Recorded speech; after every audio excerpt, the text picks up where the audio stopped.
Falando agora, então, sobre a questão da estatística médica ou bioestatística.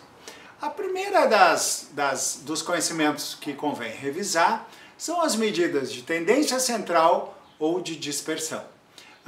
Uma forma de descrever um conjunto de dados numéricos é sempre tentando caracterizar essa população que vamos trabalhar, medidas que possam resumir ou propriamente caracterizar esse conjunto de dados. Inicialmente convém destacar que quando trabalhamos com parâmetros, eles se referem às populações. Quando nós nos referirmos a amostras, eles são estatísticas. Essa é uma diferença inicial. E o primeiro grupo dessas medidas que se trabalha na bioestatística são medidas que procuram caracterizar o centro da distribuição. E elas são chamadas de medidas de posição ou tendência central. As mais comumente utilizadas são a média, a mediana e a moda. São medidas bastante simples, é uma revisão, na verdade, lá da escola fundamental. Depois nós temos um segundo grupo de medidas que busca caracterizar como os dados se dispersam, se espalham em relação ao centro. E elas são as medidas de variabilidade ou dispersão. E elas também são três: a amplitude, a variância e o desvio padrão. São medidas também de revisão da escola fundamental. A primeira delas é a média, ou média aritmética. A média em bioestatística é caracterizada como x barra, é o x com uma barra em cima. Então, em artigo científico, se vai observar x barra é igual a tanto, quer dizer que a média é igual a tanto. A média é bastante simples, é uma medida que todos nós temos bastante claro e ela é considerada o somatório de todas as observações dividido pelo número de observações, o que é sabido de todos. Mas, normalmente, então, se usa uma fórmula. X barra da média é igual ao somatório de x dividido por n, ou seja, o somatório das observações de cada valor de x dividido pelo número de observações. Eventualmente, o que acontece, e acontece muito na área da pesquisa, quando a frequência se repete. Por exemplo, se você está anotando a idade dos pacientes, essas idades se repetem. Então se cria uma nova coluna chamada F, de frequência. E a fórmula, então, é um pouquinho diferente. Você vai anotar que tem 3 pacientes, na coluna F seria 3, com, por exemplo, 15 anos de idade e assim sucessivamente. Então, nesse caso, a fórmula é um pouquinho diferente. O x barra vai ser igual ao somatório de x vezes f, ou seja, o somatório de cada observação vezes a sua frequência, dividido pelo somatório das frequências, que representa o n da fórmula anterior. E em outras situações, nós temos os valores observados registrados em classes. Por exemplo, idades de pacientes de 20 a 29 anos, de 30 a 39 e assim subsequentemente.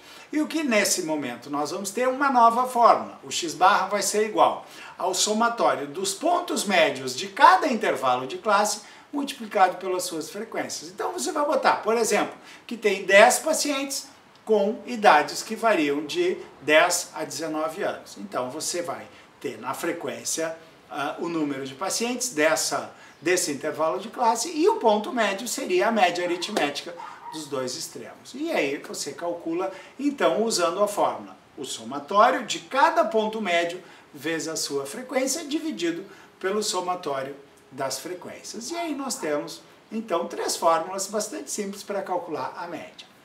Outra medida de tendência central que se usa bastante é a mediana. O que é a mediana? A mediana é o ponto que divide a série de observações exatamente ao meio.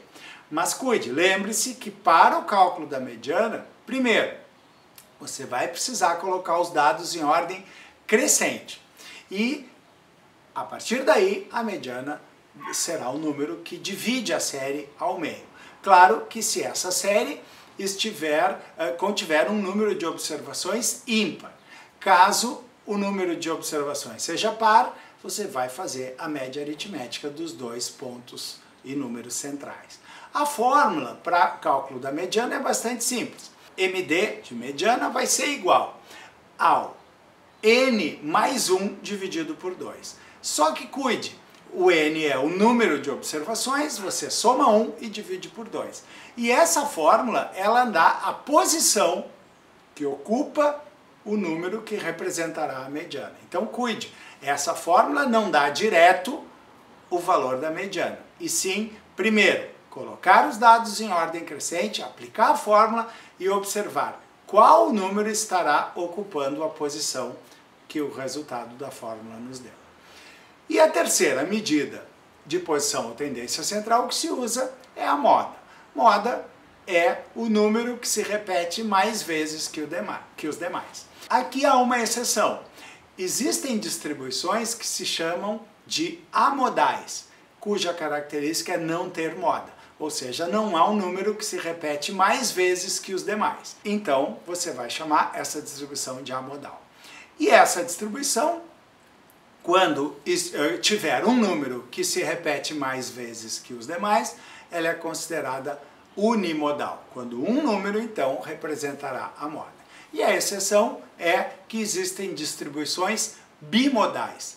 Bimodais porque, às vezes, dois números empatam, se repetindo mais que os demais, e eles, então, os dois representarão a moda. Então, cuide, convém lembrar que há uma exceção, a moda. A moda pode não existir e a moda pode ser representada por dois números. Para o cálculo da mediana, então, relembrando, a única lembrança que eu faço é que você primeiro deve colocar os dados em ordem crescente, aplicar a fórmula e identificar qual é a posição que estará o número que representa a mediana. E uma coisa importante de lembrar e pensar é quando usar a média ou a mediana. A mediana, normalmente, ela, por ser representada pela posição dos números, ela não é afetada pelos valores. Então, quando tivermos valores extremos, a média estará distorcida e ela não representa adequadamente a sua distribuição. E aí, nesse momento, você usa a mediana. A média é normalmente utilizada, porém, no caso de valores extremos, use a mediana. Então, recapitulando, temos medidas de posição ou tendência central, média, mediana e moda. E temos também o segundo grupo de medidas que eu havia falado, que são as medidas de dispersão ou variabilidade.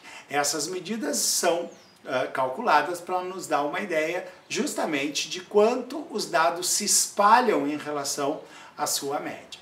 A primeira medida de dispersão ou variabilidade, e a mais simples delas, é a amplitude. A amplitude é a diferença entre o maior valor observado e o menor valor observado. Logo, quanto maior a amplitude, maior a dispersão. Quanto menor a amplitude, menor a dispersão. A amplitude, ela costuma ser uma medida adequada, mas não dá ideia, por apresentar só os valores extremos, uma vez que é a diferença entre o maior e o menor, ela não vai dar uma ideia de como os demais dados se espalham em relação a esses extremos. Então é preciso lançar mão de uma outra medida, que é a medida chamada de variância. A variância, ela é uma medida matematicamente bastante adequada, porém ela é elevada ao quadrado, porque a variância conceitualmente pode ser definida como a média dos quadrados das diferenças, dos desvios de cada observação em relação à média. Eu sei que parece complicado, mas é relativamente simples. Para calcular a variância, você primeiro calcula a média e fixa esse valor da média. E aí você vai subtrair, conforme a fórmula que vamos ver, você vai subtrair cada valor de x da sua média, elevar ao quadrado e fazer o somatório. Este será o nosso numerador. E o denominador é n menos 1. Com esse artifício matemático, com essa fórmula, nós obtemos a variância. que, como disse, é matematicamente adequada. Porém, tem um problema. Nós normalmente não utilizamos a variância, uma vez que ela está elevada ao quadrado. E as unidades de análise, por exemplo, estarão elevadas ao quadrado. Se você está trabalhando com o peso do paciente, a variância se refere ao peso ao quadrado. E aí, para reduzir a unidade que está elevada ao quadrado, a sua unidade original, nós fazemos o quê? Extraímos a raiz quadrada da variância. E a raiz quadrada da variância é o desvio padrão, que nós recomendamos que se utilize sempre, por estar na unidade original. Então, se a variância é centímetros ao quadrado, a raiz quadrada da variância é o desvio padrão e seria centímetros, metros, enfim, o que nós estivermos analisando. Existe uma fórmula para o cálculo do desvio padrão que eu não recomendo que se utilize porque é uma fórmula mais complicada, mais complexa do que a variância. Então, sugestão: calcule a variância e extrai a raiz quadrada que você obtém o desvio padrão. E esta sim é a medida de variabilidade ou dispersão que normalmente utilizaremos.